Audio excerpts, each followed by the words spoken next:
Hi guys, today we're going to take a look at Voorsetsels, which is your prepositions. So we have a few prepositions in Afrikaans and we will go through them systematically and a few examples just so you can get a feel of how to slot it into a sentence because they usually ask you in the exam to fit in the appropriate voorsetsel in a question. Okay, so on is on in English. So for example, you would say something like dit behoort aan hom or ek klop aan die deur. I knock on the door. Then bo is like on top.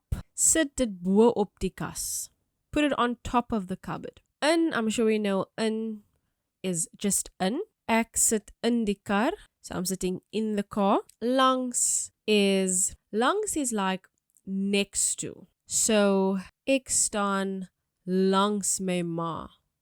So I'm standing next to my mother. Met is with. So you could say something like ek is behep. Behep is obsessed. Ek is behep met jou. I'm obsessed with you. In the nice way, guys, not in the creepy way. Agter, behind. So maybe you say sy staan agter die muur. Easy peasy, right? By is at in this context. So by, for example, you can say at or with, I would say. At or with. So when you would use by as at, you'd say ek koop by Checkers. So there you say I buy at Checkers. But if you want to use it as with, you could say ek bly by die huis.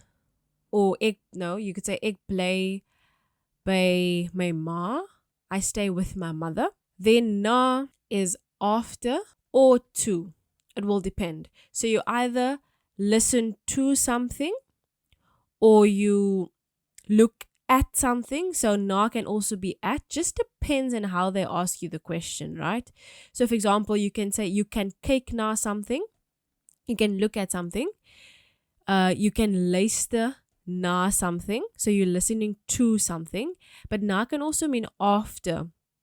So ek aard na my ma. I take after my mother. So that is how you use na. Either at, to, or after. Per, that's just by, but with like per chance, per accident, or by chance, by accident, by telephone, anything with by. So ek kom per trein. That means I'm coming by train. Okay. Teen. Teen is against. So beskerm hom teen gevaar. I keep him from harm. Right? Against. Om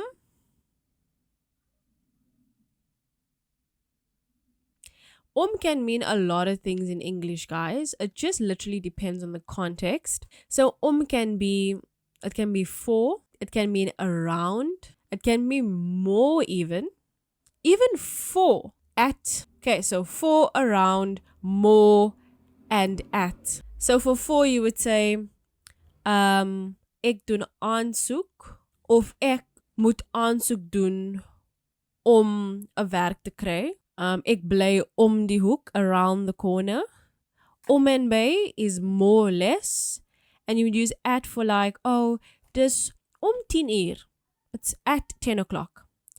Then 10, but not like 10. It's like just 10. So you would use 10. It's at least, or in spite of.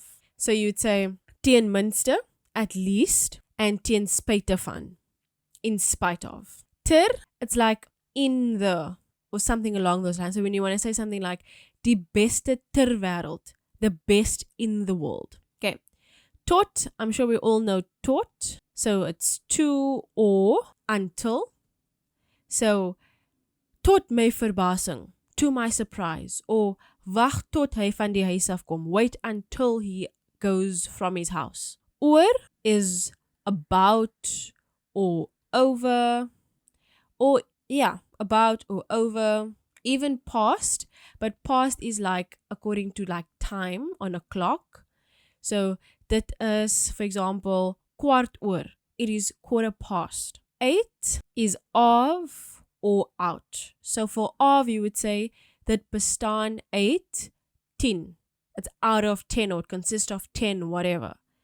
And out, ek klim uit die kar. I climb out of the car. Van is also of, but also from. So, for example, in plaas van, instead of, so in plaas van 'n appel, vat ek 'n peer. Instead of taking an apple, I take a pear.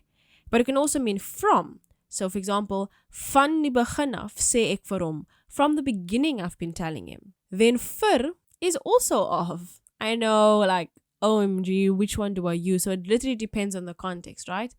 So, for example, ek is kwaad vir jou. In that context, do you say I'm angry of you? No, you would say I'm angry with you. So now vir can even mean with. Ek is kwaad vir jou. Or ek is bang vir jou. Ek is bang vir jou. Bang means I'm scared of you. Okay. Op, I'm sure we all know op means on. So put the lid on the pot. Sit die deksel op die pot. It can also mean with. So when you want to say ek is verlief op jou, I'm in love with you. It can also mean at. Really? At? Ek is op school. Or I'm at school. But it can also mean of. Really? Of? Ek is jaloers op jou. I'm jealous of you. Okay, so as you'll see, it really, really depends on context with these voorsetsels. Then the last one, voor. Voor means in front of. That's the first thing you'd probably think of. In front of. But it can also mean to and before. So in front of, you would say voor die school, in front of the school. To, you would use it in the time, like the past. To, the time on the clock. So you would say, oh, dit is 10:15. Something like that. So it's 10:45. And then before ek gaan voor school na juffrou toe. Before school starts, I'm going to the teacher. So that is the voorsetsels, guys. I know a few of them have a lot of meanings, but it honestly just depends on the context. So don't stress too much about it. They won't give you a too difficult one in the exams, I think. All right. See ya.